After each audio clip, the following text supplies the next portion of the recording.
ผู้ชมกับคำมาสู่ระยะที่2ระยะสนทนาธรรมหัวข้อที่เราสนทนาในมือนี้เกี่ยวกับอาหารซึ่งมีความสำคัญหลายต่อร่างกายของคนเฮาถ้าคนเฮาเลือกกินอาหารที่พิษก็ส่งผลกระทบต่อร่างกายและถ้าพวกเฮากินอาหารที่ถูกก็จะให้สุขภาพของเฮาดีผู้ที่จะมาสนทนาในมือนี้แม่คุณดีจันทจักรเช่นเคยตอนนี้เพิ่นอยู่กับรายการของพวกเฮาแล้วสบายดีแม่เลยสบายดีสบายดีท่านผู้ชมหัวข้อที่เราสนทนาในวันนี้เกี่ยวกับอาหารเพราะว่ามันมีความสำคัญหลายต่อร่างกายของคนเราอยากให้แม่อธิบายหรือว่าให้ท่านผู้ชมได้รับรู้ถึงผลประโยชน์อาณาของอาหารที่เราได้กินลงไปนะเจ้าเลยโดยว่าเรื่องอาหารนี่ก็สำคัญเนาะเพราะว่าคล้ายๆกับว่าสิ่งที่พวกเราเว้ากันในเทปที่ผ่านมาเนาะว่าเรื่องโรคต่างๆที่เกี่ยวกับเรื่องธาตุไฟธาตุลมธาตุน้ำเนาะต่างๆนั้นก็สามารถช่วยปรับด้วยอาหารเนาะฉะนั้นแหละอาหารจึงถือว่าเป็นเรื่องที่สำคัญเนาะตามคำสอนของพระพุทธเจ้าอาหารนี่จะมี4อย่างเนาะคืออาหาร4เนาะคือกวารีกลาหารอันนี้เป็นอาหารที่เป็นคำเข้าเนาะอันนี้เป็นอาหารเกี่ยวกับหูบเกี่ยวกับร่างกายของเฮาที่เฮากินเข้าไปเนาะอันที่2คือผัสสะอาหารผัสสะอาหารนี่คืออาหารคือการสัมผัสคือการกระทบคือตากระทบหูบเนาะหูกระทบเสียงเนาะเพิ่นเอิ้นสัมผัสเนาะตัวนี้คือเป็นอาหารของผัสสะเนาะ ถ้าผัสสะเกิดแล้วมีอย่างอันนี้คือต้นเหตุต่อไปอีกเด้ยาวเด้เนาะเพราะว่าถ้าว่าผัสสะเกิดเนาะมันก็จะต่อไปให้พวกเฮามีอย่างมีเวทนารู้สึกดีรู้สึกบ่ดีแม่นบ่ถ้าว่าเห็นรูปงามแล้วเป็นจังไดอยากได้แม่นบ่ก็เกิดตัณหาแม่นบ่เกิดมีเวทนาเกิดแล้วก็พาให้เกิดตัณหาคันตัณหาเกิดแล้วเป็นจังไดอยากไปเอามาเนาะมีอุปทานฉะนั้นแหละอันนี้คือผัสสะอาหารเนาะเป็นอาหารของการสัมผัสของหูของตาหูลิ้นกายใจแม่นบ่สัมผัส6สัมผัสทั้ง6เนาะแล้วอันที่3เป็นอย่างอันที่3คือมโนสัญเจตนาหารเนาะอันนี้คืออาหารของความคิดของความคิดเวลาที่พวกเขาหักเจอปัญหาอันใดอันหนึ่งแล้วมันจะนำไปคิดเนาะคิดเป็นอย่างคิดคือบางครั้งก็คิดดีเนาะบางครั้งก็คิดอยากได้เป็นกามตัณหาภาวะตัณหาวิภาวะตัณหาอันนี้เป็นเรื่องคิดเนาะเฮ็ดให้มีความอยากเนาะถ้าว่าเราคิดถึงอันนั้นอันนี้เราก็จะคิดอยากละเนาะตัวสุดท้ายมันอย่างวิญญาณอาหารเนาะวิญญาณอาหารอันนี้เป็นอีสั่งอาหารของวิญญาณอาหารของวิญญาณนี่ถ้าว่าพวกเราหักศึกษาคำสอนของพระพุทธเจ้าแท้ๆเนี่ยจะคือโตที่ไปหูแจ้งเนาะวิญญาณนี่เป็นโตหูแจ้งวิญญาณอาหารมันอย่างคือเป็นนามรูปเป็นอย่างรูปเวทนาสัญญาสังขาร4ตัวนี้จะเป็นตัวที่วิญญาณเข้าไปยึดเข้าไปเกาะเข้าไปติดอยู่เนาะฉะนั้นถ้าว่าพวกเราหักเข้าใจตัวนี้ถ้าว่าพวกเราหักพยายามระมัดระวังอาหารของวิญญาณเนาะอันนี้จะนำไปสู่ความสงบสุขที่แท้จริงไปถึงขั้นพระนิพพานได้เนาะฉะนั้นอันนี้เป็นเรื่องอาหารเนาะแล้วมีอาหารของมนุษย์เนี่ยโดยอาหารของมนุษย์นี่แหละมนุษย์เฮานี่แหละมี4อย่างนี่นะถ้าว่าเขาจะว่าเฮานี่มีอาหารอย่างคือผัสสะอาหารก็คืออาหารที่พวกเฮาได้สัมผัสได้ผัสสะ บ่มีหยังก็อยากขอให้ได้เบิ่งแต่งามๆแม่นบ่ โดย อันนี้ก็ดีบ่ดีนี่เห็นบ่มันเฮ็ดให้จิตใจเฮาดีเนาะ อันนี้ก็เป็นอาหารของหูของตาของดังก็อยากดมหอมๆหูก็อยากฟังดีๆเห็นบ่นี่แหละคืออาหารของคนในมนุษย์ได้นี่ เพื่อนเห็นบ่ เลย อาหารหูอาหารตา แม่น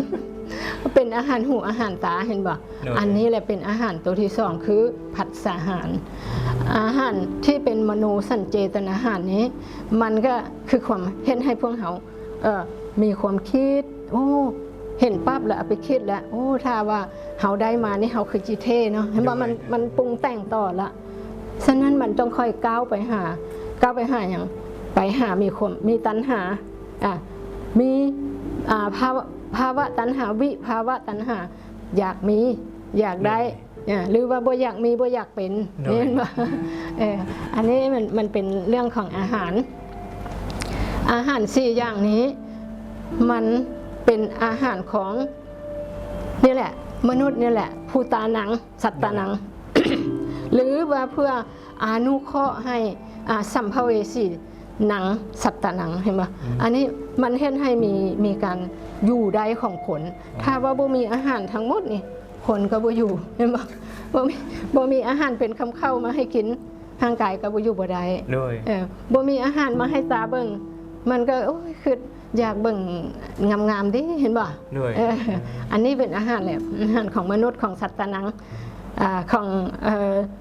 สัมภเวสีหนังอันนี้คือสัมภเวสีคือกันกับการได้เกิดเนาะถ้าว่าวิญญาณหักลงไป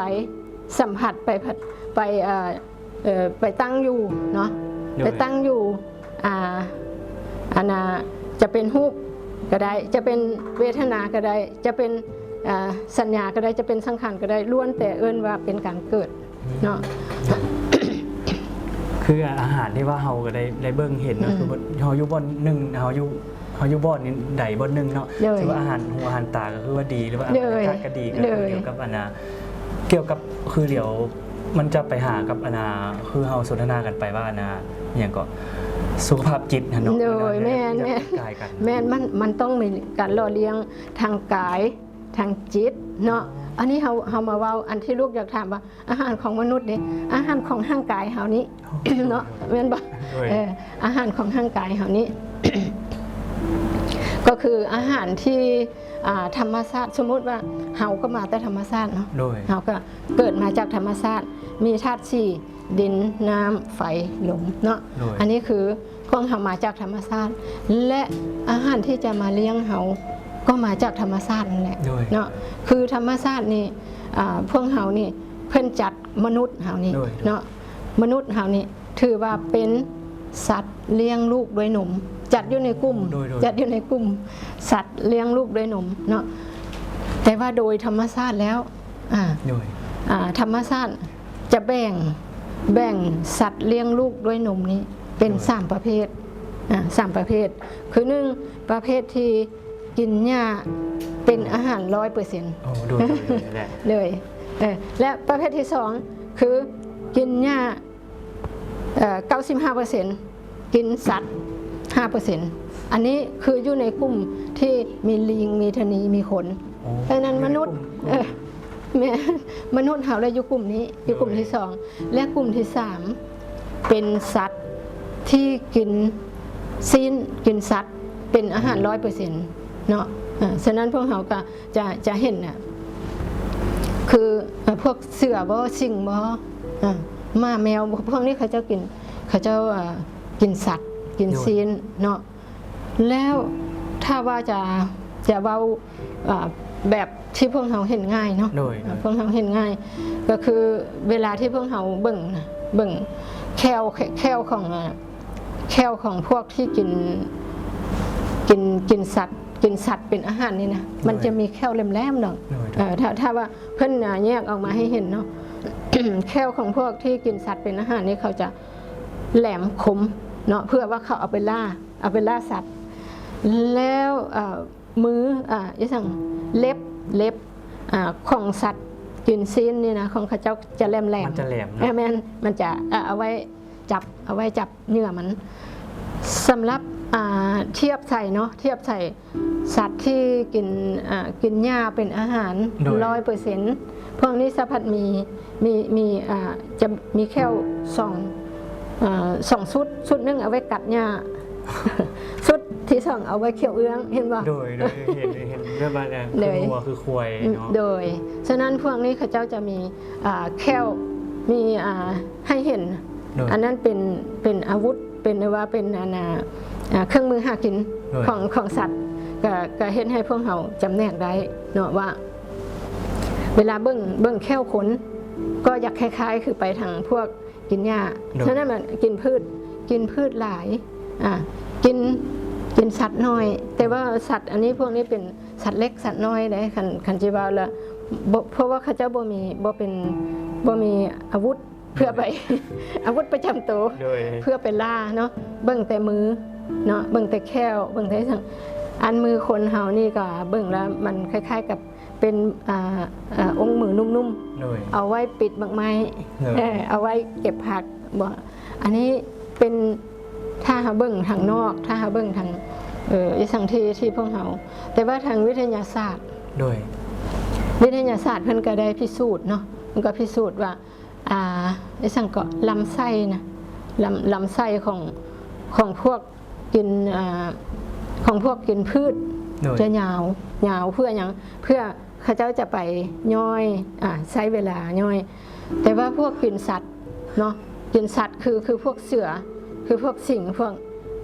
ลำไส้เขาจะน้อยเขาจะสั้นเป็นอย่างเขาเป็นอย่างนั้นถ้าว่าเขาเจ้ากินสัตว์ไปแล้วมันเขาเจ้ามีน้ำลายมีกรดสูงเนาะฉะนั้นเวลาที่พวกเฮาเทียบเขาเจ้าว่าถ้าพวกเฮาจะกินประเภทที่เป็นเนื้อเพิ่นยังค่อยบอกว่าเป็นอาหารที่ย่อยยากแม่นว่าเ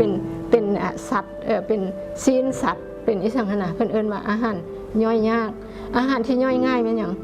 อาหารที่ย่อยง่ายก็คือพวกผักพวกไม้พวกอิสังต่างๆแม่นบ่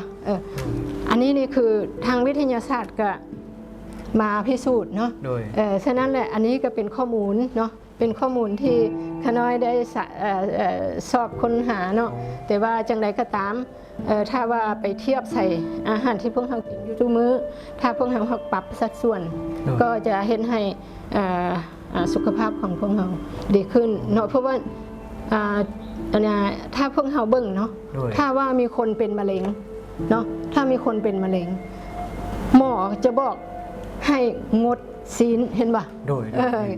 บอกให้กินสัตว์ให้กินแต่อย่างให้กินแต่สิ่งที่ย่อยง่ายฉะนั้นแหละถ้าพวกเขาไปเทียบใส่ว่าแมนถ้าว่า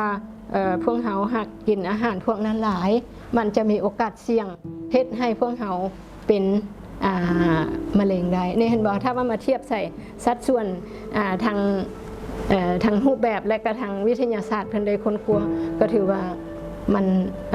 น่าจะมีเหตุผลเนาะโดยคือว่า